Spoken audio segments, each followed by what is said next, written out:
আগুন বোমাবাজিতে আতঙ্ক, ব্রাহ্মণবাড়িয়ায় পোড়ানো হলো গ্রামীণ ব্যাংকের অফিস। চট্টগ্রামে নওফেলের বাড়িতে অভিযানে আটক 7। আওয়ামী লীগের লকডাউন ঘিরে রাজধানী জুড়ে কঠোর নিরাপত্তা।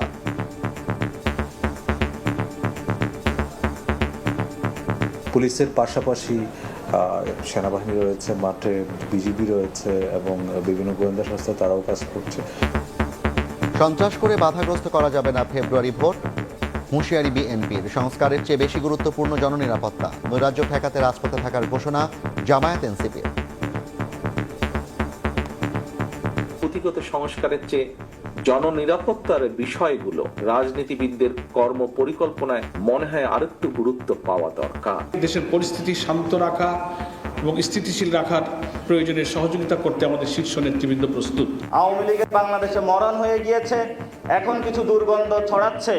দেশবাসী এটা নিয়ে কোনো আতঙ্কিত হওয়ার কোনো কিছু নেই। দেখছিলেন প্রধান শিরোনাম। রাতের সময় সঙ্গে আছি আমি জাফর সাদিক। এবার অন্যান্য শীর্ষ সংবাদ।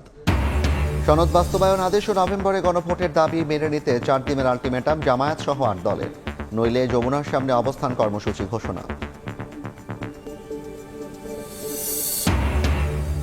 শেখ হাসিনার মামলার রায় ঘোষণা কবে জানা যাবে কাল। মৃত্যুদণ্ড আশা প্রসিকিউশনের। বিচার বানচালে আওয়ামী লীগের বিরুদ্ধে অপচেষ্টার অভিযোগ।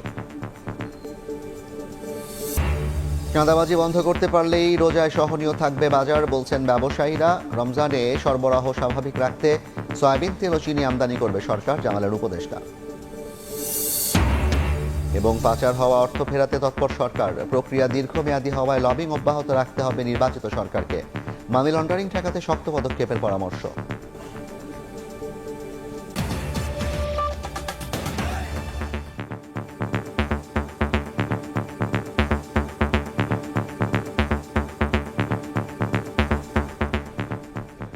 কার্যক্রম নিষিদ্ধ আওয়ামী লীগের লকডাউন কর্মসূচি ঘোষণার পর থেকে বাসে আগুন ও ককটেল বিস্ফোরণ ঘটনা ঘটছে। রাজধানীতে সর্বোচ্চ সতর্ক অবস্থানে আইনশৃঙ্খলা বাহিনী। সন্ত্রাসী অভিযানের পাশাপাশি বাড়ানো হয়েছে গোয়েন্দা নজরদারি। মোতায়েন করা হয়েছে 12 প্লাটুন বিজিবি। ডিএমপি বলছে নাশকতার চেষ্টা কঠোরভাবে দমন করা হবে।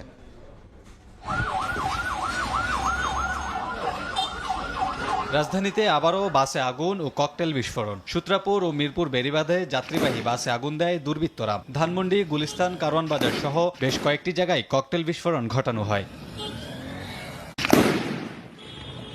13 নভেম্বর কার্যক্রম নিষিদ্ধ আওয়ামী লীগের ঢাকা লকডাউন কর্মসূচি ঘোষণার পর থেকেই চলছে নাশকতা। জনমনে তৈরি হয়েছে আতঙ্ক। এ পরিস্থিতিতে রাজধানীতে চেকপোস্ট বসিয়ে তল্লাশি জোরদার করেছে পুলিশ। এয়ারপোর্ট, আবদুল্লাপুর, ধানমন্ডি 32, কাকরাইল, হাইকোর্ট সহ গুরুত্বপূর্ণ স্থানে মোতায়েন করা হয়েছে 12 প্লাটুন বিজিবি। মোড়ে মোড়ে সতর্ক অবস্থানে রয়েছেন আইন শৃঙ্খলা বাহিনীর সদস্যরা। রাজধানীর সব প্রবেশপথ ও হোটেল মেসে বাড়ানো হয়েছে নজরদারি। সন্দেহভাজন কাউকে পেলেই জিজ্ঞাসাবাদ করছে পুলিশ। জানমালের নিরাপত্তার স্বার্থে প্রস্তুত থাকার কথা জানিয়ে ডিএমপি জানিয়েছে নাশকতার পরিকল্পনায় জড়িত সন্দেহে আওয়ামী লীগ ও সহযোগী সংগঠনের 44 নেতাকর্মীকে গ্রেফতার করা হয়েছে। আমাদের নিয়মিত চেকপোস্ট চলমান রয়েছে। আমরা প্রয়োজন মনে করলে যে কোনো সময় যে কোনো জায়গায় আমরা চেকপোস্ট পরিচালনা করতে পারি। শুধুমাত্র ডিবির হাতেই 44 জন গ্রেফতার হয়েছে। কেউ নাশকতা করার চেষ্টা করলে কঠোরভাবে দমনের হুঁশিয়ারি দিয়েছে পুলিশ। নগরবাসীর জানমালের নিরাপত্তার জন্য আমাদের উপর যা যা দায়িত্ব সেটা আমরা পালন করার জন্য যথেষ্ট প্রস্তুতি আমাদের রয়েছে এবং যে কোনো সময় যে কোনো অপ্রীতিকর পরিস্থিতি মোকাবেলার সক্ষমতা আমাদের রয়েছে। নগরবাসীর যে কোনো প্রয়োজনে যে কোনো সময় ঢাকা মহানগরবাসী পুলিশ দ্রুততম সময় সাড়া দিবে। তাই নগরবাসীর আতঙ্কিত হওয়ার কোনো কারণ আছে বলে আমি মনে করি না। লকডাউনকে ঘিরে নগরবাসীকে আতঙ্কিত না হওয়ার পাশাপাশি কাউকে সন্দেহ হলে আইন শৃঙ্খলা বাহিনীকে সঙ্গে সঙ্গে জানানোর অনুরোধ ডিএমপির। কামরুল হাসান, সময় সংবাদ, ঢাকা।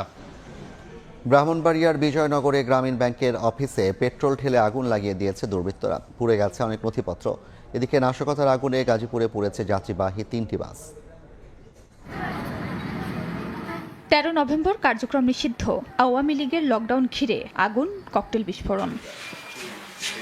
মঙ্গলবার গভীর রাতে ব্রাহ্মণবাড়িয়ার বিজয়নগরের আমতলী বাজারে গ্রামীণ ব্যাংক অফিসে পেট্রোল ঢেলে আগুন দেয় দুর্বৃত্তরা। খবর পেয়ে আগুন নিয়ন্ত্রণে আনে ফায়ার সার্ভিস কর্মীরা। তার আগেই পুড়ে যায় প্রতিষ্ঠানটির আসবাবপত্র সহ গুরুত্বপূর্ণ নথিপত্র। তবে টাকার ভল্টের কোনো ক্ষতি হয়নি। এ ঘটনায় বিজয়নগর থানায় লিখিত অভিযোগ করেছেন ব্যাংকটির শাখা ব্যবস্থাপক। অনেক কিছুই পড়ে গেছে, যেমন বিশেষ করে কালেকশন শিট, কিছু পাসবই, স্বাক্ষর কার্ড, বিভিন্ন রেজিস্টার। বাইরে থেকে গ্যাস কাটে দিয়া পেট্রোল দিয়া আগুন ছেড়েছে ব্যাংকের ভিতরে। এদিকে গাজীপুরের শ্রীপুরের বেড়াইদের চালা এলাকায় বুধবার ভোর 5টার দিকে দাঁড়িয়ে থাকা যাত্রীবাহী বাসে আগুন দেয় কয়েকজন যুবক। মুহূর্তেই দাউ দাউ করে জ্বলে ওঠে বাস, যা ধরা পড়ে মোবাইলে ধারণ করা ফুটেজে। খবর পেয়ে আগুন নিয়ন্ত্রণে আনে ফায়ার সার্ভিস। একমাত্র সম্বল ছিল আমার, এই গাড়ি ছাড়া আর আমার চলার কোনো পথ নাই। এর আগে ঢাকা টাঙ্গাইল মহাসড়কে ভিআইপি পরিবহনের একটি বাস ও নবীনগর চন্দ্রা মহাসড়কের পানিশাইল এলাকায় একটি বাসে আগুন দেয় দুর্বৃত্তরা। কোনো ধরনের আতঙ্ক, কোনো ধরনের কোনো নাশকতা, এই ধরনের পরিস্থিতির জন্য উদ্ভব না হয়, এই জন্য আমরা সর্বোচ্চ সতর্ক রয়েছি। এদিকে চট্টগ্রামে 13 নভেম্বরকে ঘিরে নাশকতার পরিকল্পনা করছিল আওয়ামী লীগ ও বিভিন্ন সহযোগী সংগঠন। এমন তথ্যের ভিত্তিতে বিকেলে নগরীর চশমা হিলে সাবেক শিক্ষামন্ত্রী মহিবুল হাসান চৌধুরী নওফেলের বাড়িতে অভিযান চালায় পুলিশ। এ সময় জিজ্ঞাসাবাদের জন্য সন্দেহভাজন 7 জনকে আটক করা হয়। তবে তারা নিজেদের রেস্টুরেন্টের কর্মী বলে দাবি করেন। তারা কি আদৌ এখানে চাকরি করে কিংবা কোনো ফেসিস্টের সাথে কোনো সংশ্লিষ্ট আছে কিনা সেটা আমরা যাচাই বাছাই করব। এছাড়া ফরিদপুরের ভাঙ্গাই একটি বাড়িতে অভিযান চালিয়ে বিপুল পরিমাণ ককটেল, বিস্ফোরক তৈরির বারুদ, পেট্রোল বোমা, গান পাউডার সহ বিভিন্ন সরঞ্জাম উদ্ধার করে পুলিশ। এ সময় 3 যুবককে আটক করা হয়। খাদিজা স্বপ্না, সময় সংবাদ। দেশের বর্তমান পরিস্থিতিতে সংস্কারের চেয়ে জননিরাপত্তাকে গুরুত্ব দেওয়া উচিত বলে মন্তব্য করেছেন বিএনপির ভারপ্রাপ্ত চেয়ারম্যান তারেক রহমান।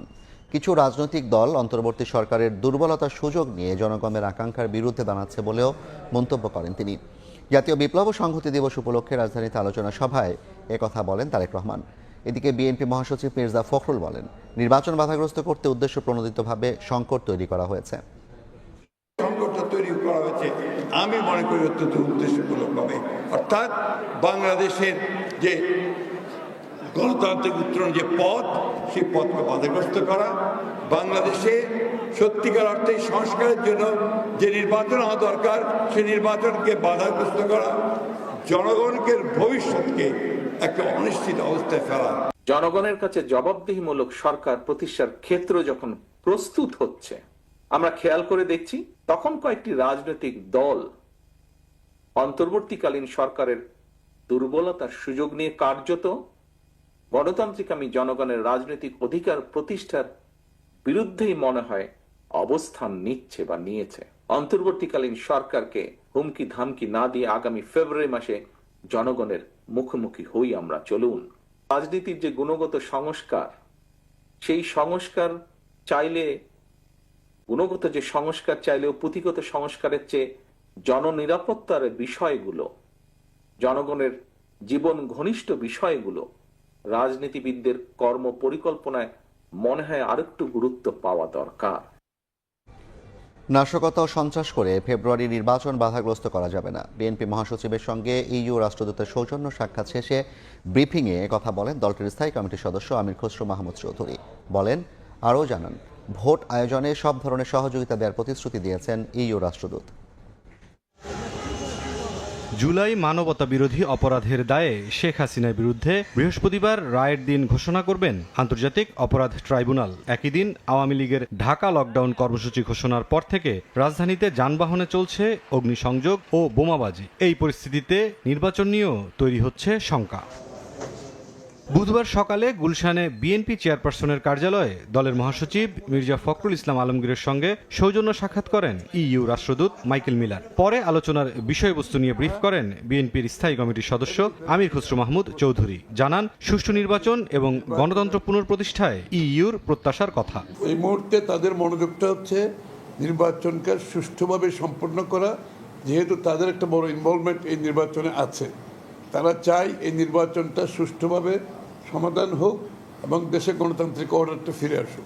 কার্যক্রম নিষিদ্ধ আওয়ামী লীগ নির্বাচনী আয়োজনে না থাকায় তাদের নিয়ে আলোচনার কিছু নেই মন্তব্য করে আমির খসরু বলেন, সাম্প্রতিক সন্ত্রাসী কর্মকাণ্ডে নির্বাচন নিয়ে উৎকণ্ঠার কিছু নেই। নির্বাচনের আগে কেউ সন্ত্রাসী কর্মকাণ্ডের মাধ্যমে নির্বাচনকে বাধাগ্রস্ত করতে পারবে সেটা বিশ্বাস করার কোনো কারণ নেই। যাদের কর্মকাণ্ড স্থগিত আছে এরকম ওরা এখন সন্ত্রাসী কর্মকাণ্ড তো অনেকেই করতে পারে। এটাকে দমন করার জন্য সরকার, আমি মনে করি আইন শৃঙ্খলা বাহিনী তার ব্যবস্থা নেবে। এ সময় সন্ত্রাসী কার্যক্রম ঠেকাতে সরকারকে শক্ত অবস্থান নেওয়ার আহ্বান জানান আমির খসরু। উৎকণ্ঠার কোনো কারণ তো নাই। মুরসালিন হক জুনায়েদ, সময় সংবাদ, ঢাকা। গণভোট সহ 5 দাবি মেনে নিতে 4 দিনের আলটিমেটাম দিয়েছে জামায়াত সহ 8 দল। দাবি না মানলে প্রধান উপদেষ্টার বাসভবনের সামনে অনির্দিষ্টকালের অবস্থান কর্মসূচির ঘোষণা দিয়েছেন নেতারা। এদিকে কার্যক্রম নিষিদ্ধ আওয়ামী লীগের নাশকতা প্রতিরোধে কাল রাজপথে থাকার ঘোষণা তাদের। সরকারকে দেশের পরিস্থিতি জুলাই সনদ বাস্তবায়নে আদেশ জারি। নভেম্বরেই গণভোট সহ 5 দফা দাবিতে সমাবেশের পরদিনই জরুরি বৈঠকে বসে জামায়াতে ইসলামী সহ 8 দল। বৈঠক শেষে বুধবার দুপুরে রাজধানীর মগবাজারে আল ফালা মিলনায়তনে সংবাদ সম্মেলনে জোটটির শীর্ষ নেতারা বলেন, জুলাই সনদের আইনি ভিত্তি ছাড়া প্রশ্নবিদ্ধ হবে আগামী জাতীয় নির্বাচন। জানান, কার্যক্রম নিষিদ্ধ আওয়ামী লীগের নাশকতা প্রতিরোধে সরকারের পাশে থাকবে 8 দল। সরকারকে দেশের পরিস্থিতি শান্ত রাখা এবং স্থিতিশীল রাখার প্রয়োজনে সহযোগিতা করতে আমাদের শীর্ষ নেতৃবৃন্দ প্রস্তুত। গণভোটের মধ্য দিয়ে জুলাই সনদ আগে অনুমোদিত না হলে জাতীয় নির্বাচনের মতো আইনগত সাংবিধানিক কোনো ভিত্তি রচিত হবে না। জামায়াতের নায়েবে আমির মুজিবুর রহমান বলেন, আগামী 16 নভেম্বরের মধ্যে 5 দফা দাবি মেনে না নিলে প্রধান উপদেষ্টার বাসভবন যমুনার সামনে অনির্দিষ্টকালের অবস্থান কর্মসূচি পালন করা হবে। 16 নভেম্বর রবিবার আন্দোলনরত 8 দলের শীর্ষ নেতাদের বৈঠক সকাল 11টায় অনুষ্ঠিত হবে। বৈঠক শেষে আলফালা মিলনায়তনে দুপুর 12টা 30 সংবাদ সম্মেলন অনুষ্ঠিত হবে। এর পূর্বে জনগণের 5 দফা দাবি মেনে নেওয়া না হলে উক্ত সংবাদ সম্মেলন থেকে প্রধান উপদেষ্টার কার্যালয় যমুনার সামনে অনির্দিষ্টকালের জন্য অবস্থানের কর্মসূচি ঘোষণা করা হবে। জুলাই সনদের আইনি ভিত্তি দিলে জানুয়ারিতেও নির্বাচনে আপত্তি নেই বলে জানান 8 দলের নেতারা। জুলাই সনদ নির্বাচনের গণভোট সহ এটা মেনে নিলে আমরা তার আগে জানুয়ারিতেও আমরা নির্বাচন করতে রাজি। শফিক মুন্সি, সময় সংবাদ, ঢাকা। অন্তর্বর্তী সরকার জনগণকে দূরে রেখে একা চলতে শুরু করেছে বলে মন্তব্য করেছেন এনসিপির মুখ্য সমন্বয়ক নাসির উদ্দিন পাটোয়ারি। বিকেলে রাজধানীতে স্বাস্থ্য, পেশাজীবী ও শিক্ষার্থীদের যৌথ মঞ্চের আত্মপ্রকাশ অনুষ্ঠানে একথা বলেন তিনি। অন্যদিকে দলের মুখ্য সংগঠক হাসনাত আব্দুল্লাহ জানান, সব খাতেই চলে রাজনীতি। এদিকে সারা দেশে অরাজকতার প্রতিবাদে সন্ধ্যায় এনসিপির কার্যালয় থেকে শাহবাগ অভিমুখে মিছিল বের করেন এনসিপির নেতাকর্মীরা। দেখি স্বাস্থ্য খাতের কি অবস্থা। বুধবার রাজধানীর সেগুনবাগিচায় ঢাকা রিপোর্টার্স ইউনিটিতে স্বাস্থ্য, পেশাজীবী ও শিক্ষার্থীদের যৌথ মঞ্চের আত্মপ্রকাশ অনুষ্ঠানে যোগ দেন এনসিপি নেতারা। এ সময় দলটির মুখ্য সমন্বয়ক নাসির উদ্দিন পাটোয়ারি বলেন, ইউনূস সরকার জনগণকে দূরে রেখে একা চলতে শুরু করেছে। এ সময় জামায়াত সহ 8 দলের সঙ্গে সংহতি জানিয়ে রাজপথে থাকার কথাও জানান তিনি। সেই সঙ্গে আওয়ামী লীগের লকডাউন প্রসঙ্গে নাসির উদ্দিন পাটোয়ারি বলেন, আওয়ামী লীগের নৈরাজ্য ঠেকাতে মাঠে থাকবে সব দল। আওয়ামী লীগকে ঠেকানোর জন্য আওয়ামী লীগের সন্ত্রাসের বিরুদ্ধে এনসিপির এক হাসনাত আব্দুল্লাহ বাংলাদেশে যথেষ্ট। এটা নিয়ে আমরা কোনো টেনশন নেই। আওয়ামী লীগের বাংলাদেশে মরণ হয়ে গিয়েছে, এখন কিছু দুর্গন্ধ ছড়াচ্ছে। দেশবাসী এটা নিয়ে কোনো আতঙ্কিত হওয়ার কোনো কিছু নেই এবং গণভোট বাংলাদেশে হবে। বিএনপি যদি আরো 100 বছরের প্রচেষ্টা করে বাংলাদেশে গণভোট ঠেকাইতে পারবে না। অনুষ্ঠানে দক্ষিণাঞ্চলের মুখ্য সংগঠক হাসনাত আব্দুল্লাহ জানান, স্বাস্থ্য খাত সহ সব খাতেই চলছে রাজনীতি। বাংলাদেশের প্রশ্নে, ফেসিবাদ বিরোধিতার প্রশ্নে, ভারতীয় আধিপত্যবাদের প্রশ্নে, সাম্প্রদায়িক সম্প্রীতির প্রশ্নে আমাদের সবাইকে একমত থাকতে হবে। এদিকে সারা দেশে অরাজকতার প্রতিবাদে সন্ধ্যায় দলটির কেন্দ্রীয় কার্যালয় থেকে শাহবাগ অভিমুখে মিছিল বের করেন এনসিপির নেতাকর্মীরা। মিছিলে শেখ হাসিনা সহ আওয়ামী লীগের বিচার নিশ্চিতের দাবি জানান তারা। এদিন দুপুরে রংপুরের পীরগাছায় পারুল ইউনিয়নে উঠান বৈঠকে জাতীয় নাগরিক পার্টির সদস্য সচিব আক্তার হোসেন বলেন, জাতীয় সংসদ নির্বাচনের আগে গণভোট হলে সবচেয়ে ভালো হবে। সেই সঙ্গে আওয়ামী লীগের সন্ত্রাসীদের দ্রুত আইনের আওতায় আনার আহ্বান জানান তিনি। রৌনক নিয়ন্তা, সময় সংবাদ, ঢাকা। শেখ হাসিনার মামলার রায় ঘোষণা কবে জানা যাবে কাল। জুলাই আগস্ট হত্যাযজ্ঞ মামলায় শেখ হাসিনা, আসাদুজ্জামান খান কামালের মৃত্যুদণ্ড প্রত্যাশা করছে প্রসিকিউশন। ট্রাইব্যুনালে কথা জানান প্রসিকিউটর মিজানুল ইসলাম। তিনি বলেন, আসামি থেকে রাজসাক্ষী হওয়ায় সাবেক আইজিপি চৌধুরী আবদুল্লাহ আল মামুনকে মুক্তি দেওয়া হবে কিনা সিদ্ধান্ত নেবেন ট্রাইব্যুনাল।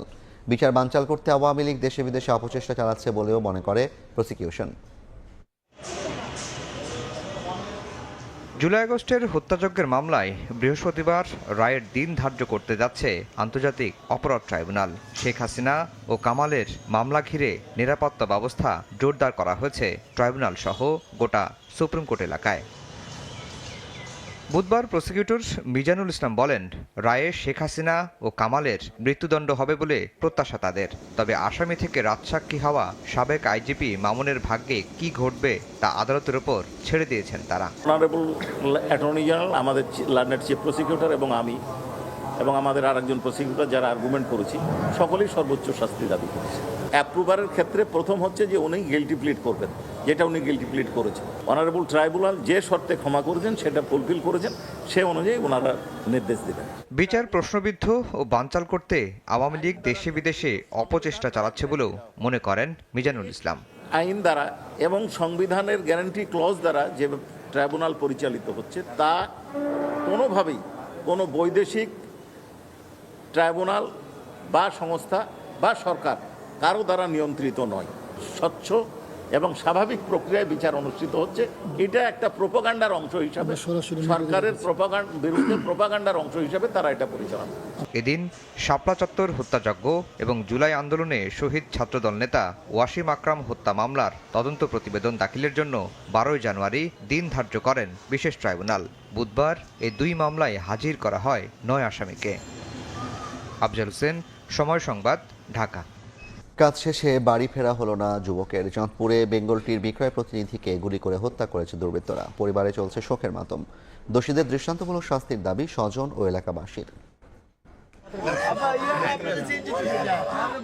ওষুধ নিয়ে ছেলে বাড়ি আসবে অপেক্ষায় বৃদ্ধ বাবা, কিন্তু ফেরা হলো না রুহুল আমিনের। মঙ্গলবার রাত 10টার দিকে কাজ শেষে চাঁদপুরের ফরিদগঞ্জে সিটি গ্রুপের বেঙ্গল টির বিক্রয়কর্মী রুহুল আমিন মোটরসাইকেল করে বাড়ি ফিরছিলেন। পথে রুস্তমপুরের সমিতি ব্রিজ এলাকায় পৌঁছালে একদল দুর্বৃত্ত গতিরোধ করে তাকে গুলি করে পালিয়ে যায়। এতে ঘটনাস্থলে মারা যান তিনি। ডাকাত দলকে উনি সম্পূর্ণভাবে আটকে ফেলাইছে, উনি যাইতে পারেন না। কারণ ডাকাইতেরা যাওয়ার জন্য করছে কি, ওনারে গুলি করিয়া এখান থেকে চলে গেছে। ওনার 4টার সময় কয়, আব্বা আমি যাইতেছি, সন্ধ্যার সময় আসার সময় আপনার লাই আমি ওষুধপত্র নিয়ে আসবো।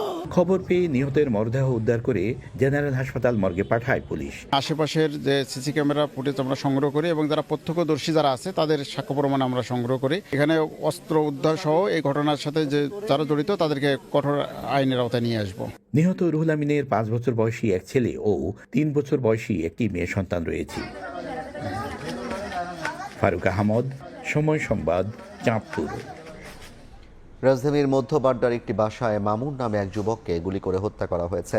মাদক ব্যবসায়ীদের দ্বন্দ্বে এই হত্যাকাণ্ড বলে ধারণা করছে পুলিশ। স্থানীয়রা জানান, মঙ্গলবার মধ্যরাতে মধ্যবাড্ডার কমিশনের গলির একটি বাসার নিচতলায় গুলির শব্দ পান তারা। পরে বাসায় গিয়ে রক্তাক্ত অবস্থায় পড়ে থাকতে দেখেন ওই যুবককে। এ সময় দৌড়ে পালিয়ে যায় লিটন, রিপন, আবুল ও সোহাগ নামে 4 জন।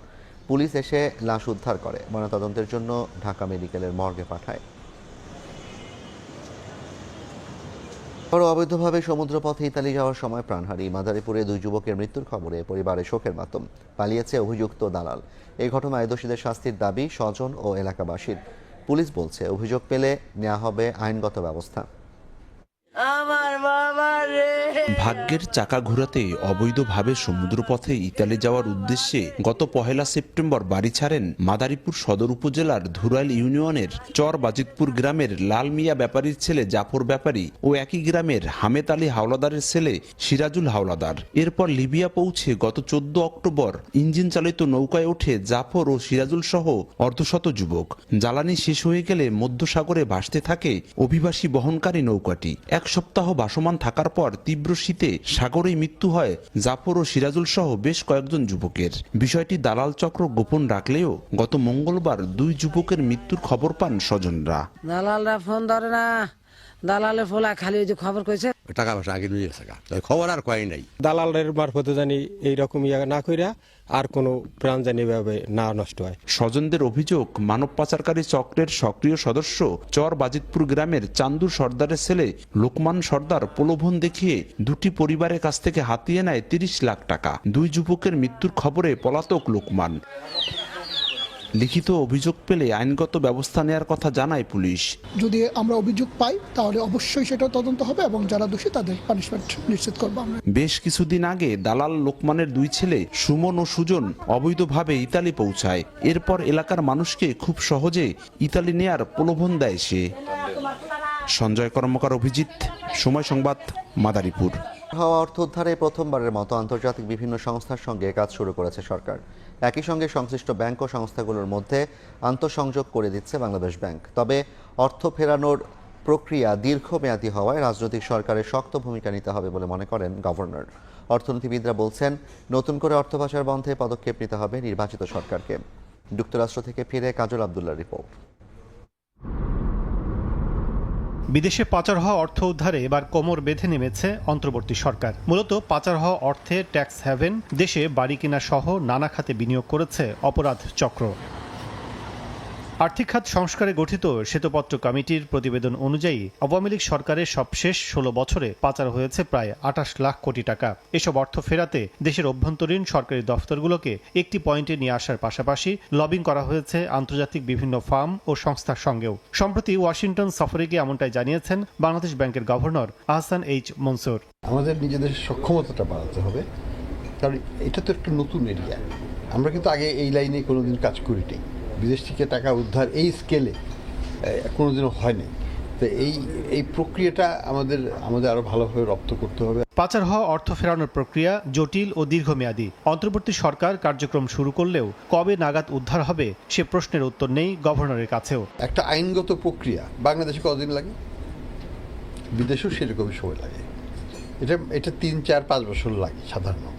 প্রত্যেকটা সরকার যখন যে থাকে সে বলে যে আমি সবকিছু ঠিক করছি, কিন্তু যখন আপনার নতুন সরকার আসে তখন এটা বাইরে। দীর্ঘদিন ধরে বাংলাদেশ ব্যাংকের দুর্বল নীতি ও আর্থিক গোয়েন্দা বিভাগ BFIU এর দুর্নীতিও অর্থ পাচারের সহায়ক হিসেবে কাজ করেছে বলেও অভিযোগ রয়েছে। যুক্তরাষ্ট্রে এসে বাংলাদেশ থেকে পাচার হওয়া অর্থ ফেরানোর লক্ষ্যে বিভিন্ন সংস্থা বিভিন্ন মহলের সাথে যে দিন দরবার চলছে সে বিষয়টি নিশ্চিত করেছেন বাংলাদেশ ব্যাংকের গভর্নর। তবে প্রকৃতভাবে পাচার হওয়া অর্থ দেশে ফেরাতে হলে রাজনৈতিক সরকারের প্রত্যক্ষ সদিচ্ছা একান্তভাবে প্রয়োজন বলে মনে করেন তিনি। অন্যথায় সব ধরনের অগ্রগতি পিছিয়ে যাবে বলে জানিয়েছেন গভর্নর। কাজল আব্দুল্লাহ, সময় সংবাদ, ওয়াশিংটন ডিসি, যুক্তরাষ্ট্র। যৌক্তিক শুল্কায়ন কারখানায় নিরবচ্ছিন্ন জ্বালানি সরবরাহ ও বিভিন্ন স্তরে চাঁদাবাজি বন্ধ থাকলে রমজানে বাজার সহনীয় থাকবে। এফবিসিসিআই আয়োজিত সেমিনারে এমন আশ্বাস দেন খুচরা পাইকারি ব্যবসায়ী ও আমদানিকারকরা। সংকট নিরসনে প্রয়োজনে সরকারকেও নিত্য প্রয়োজনীয় পণ্য আমদানির পরামর্শ ব্যবসায়ীদের। এদিকে রোজার আগেই সরবরাহ স্বাভাবিক রাখতে সয়াবিন তেল ও চিনি আমদানি করা হবে বলে জানিয়েছেন অর্থ উপদেষ্টা ডক্টর সালেহুদ্দিন আহমদ। প্রতি বছরই রমজান এলে অস্থিতিশীল হয়ে ওঠে তেল, চিনি, ছোলা, খেজুর ও ফলমূল সহ নিত্যপণ্যের বাজার। তবে আসছে রমজানে এ ধরনের অপ্রীতিকর পরিস্থিতি চান না ব্যবসায়ীরাও। বুধবার রাজধানীর মতিঝিলে এফবিসিসিআই আয়োজিত এক সভায় এমন প্রত্যাশার কথা জানান তারা। আন্তর্জাতিক বাজার বাড়ে, আমাদের যে দেশের যে মিলগুলো আছে তারা ডেলিভারি সাপ্লাই চেইনগুলা ডিস্টার্ব করে দেয়। চাঁদাবাজির মহা প্রলয় চলছে, আমরা কি করব? মাল নামালে চাঁদা দিতে হয়, মাল উঠালে চাঁদা দিতে হয়। 2 টাকা যদি আপনার চিনিতে বেড়ে যায় তাহলে দেখা যায় কারণ বাজারকে আপনারা 2 লাখ টাকা জরিমানা করে দিলেন। এ সময় শুল্ক বিষয়ক জটিলতা নিরসন এবং সরকারি উদ্যোগেও আমদানির পরামর্শ দেন বাজারজাতকারক ও আমদানিকারকরা। ভোজ্য তেল এবং চিনি মার্কেট স্টেবলের জন্য যদি এরকম রমজানের সময় কেন সরকার সরাসরি আমদানি করে না? মিলগুলোকে যথেষ্ট পরিমাণে গ্যাস ইনশিওর করতে পারলে কোনো সমস্যা হবে না। 2 বছর যাবত 1 কোটির খেজুর ইম্পোর্ট করতে গেলে আপনার শুল্ক দিতে হয় এই 25 মেট্রিক টন খেজুরের আপনার 30 থেকে 35 লাখ টাকা। এ সময় এফবিসিসিআই প্রশাসক ও ব্যবসায়ীদের সমস্যা নিয়ে বাংলাদেশ ব্যাংক ও এনবিআর এর সঙ্গে আলোচনার আশ্বাস দেন। আমরাও মনে করি যে জাতীয় রাজস্ব বোর্ড নিশ্চয়ই আমাদের এই আপনার যে কনসার্ন, এটা এখানকার সবারই কনসার্ন, এটা আমরা কনভে করব। এদিকে দুপুরে ক্রয় সংক্রান্ত উপদেষ্টা কমিটির বৈঠক শেষে অর্থ উপদেষ্টা জানান সরবরাহ স্বাভাবিক রাখতে রোজার আগে পর্যাপ্ত ভোজ্য তেল, চিনি আমদানি করা হবে। রোজাও চলে আসছে, চিনি আমরা আমদানি করার জন্য বলেছি, সয়াবিনটা আমদানি করার জন্য বলেছি, কারণ সয়াবিনের কিছুটা শর্টেজ আছে। শর্টেজ না, বাজারটা স্টেবল আছে যে ওরকম জন্য থাকে। এর আগে তো সয়াবিনের দাম অনেক বেড়ে গিয়েছিল। আমদানিতে যেন এলসি জটিলতা তৈরি না হয় সেদিকে ব্যাংকগুলোকে বিশেষ নজর দেওয়ার তাগিদ বাজার সংশ্লিষ্টদের। ফরহাদুর রহমান, সময় সংবাদ, ঢাকা। দেখছেন রাতের সময়। বোমা বিস্ফোরণের ঘটনায় পাল্টাপাল্টি দোষারোপ করেছে ভারত ও পাকিস্তান। মঙ্গলবার ইসলামাবাদে আদালতের সামনে আত্মঘাতী হামলার পেছনে ভারত সমর্থিত সন্ত্রাসী গোষ্ঠীর সংশ্লিষ্টতা রয়েছে বলে দাবি করেছে শাহবাজ শরীফ প্রশাসন। অপরদিকে নয়াদিল্লিতে গাড়ি বিস্ফোরণের দায় পাকিস্তান সমর্থিত সন্ত্রাসী গোষ্ঠীর ওপর চাপিয়েছে ভারতের বিভিন্ন মহল। বিশ্লেষকরা বলছেন, নতুন এই উত্তেজনা ভারত পাকিস্তান সম্পর্ককে আরও অবনতির দিকে নিয়ে যাওয়ার আশঙ্কা তৈরি করছে।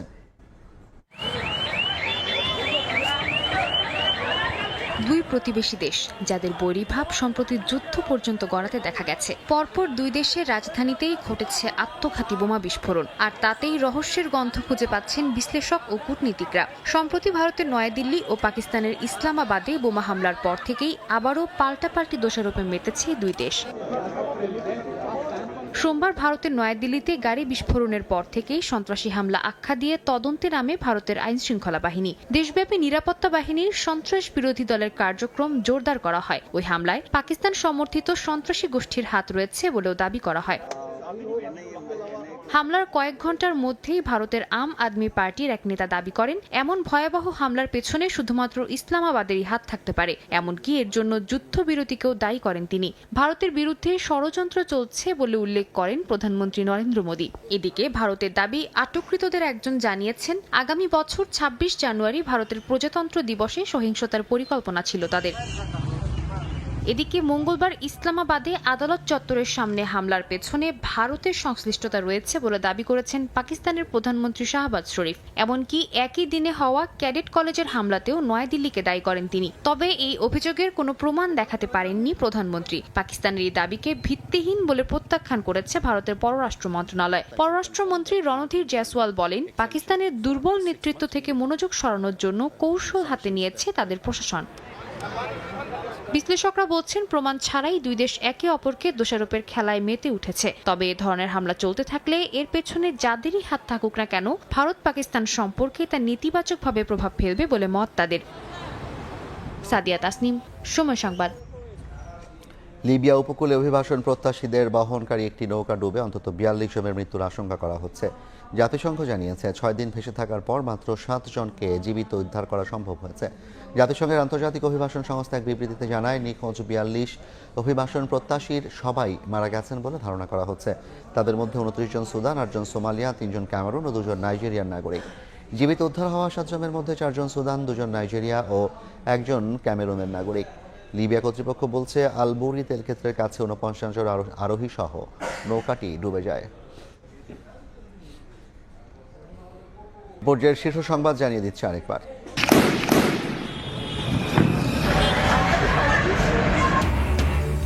আগুন, বোমাবাজিতে আতঙ্ক, আওয়ামী লীগের লকডাউন ঘিরে মোড়ে মোড়ে তল্লাশি। রাজধানী জুড়ে কঠোর নিরাপত্তা, ১২ প্লাটুন বিজিবি মোতায়েন। সন্ত্রাস করে বাধাগ্রস্ত করা যাবে না নির্বাচন, হুঁশিয়ারি বিএনপির। সংস্কারের চেয়ে গুরুত্বপূর্ণ জননিরাপত্তা, ভোট বাধাগ্রস্ত করতে উদ্দেশ্য প্রণোদিত সংকট তৈরির অভিযোগ। এবং সনদ বাস্তবায়ন আদেশ ও নভেম্বরে গণভোটের দাবি মেনে নিতে 4 দিনের আলটিমেটাম জামায়াত সহ 8 দলের, নইলে যমুনার সামনে অবস্থান কর্মসূচি ঘোষণা।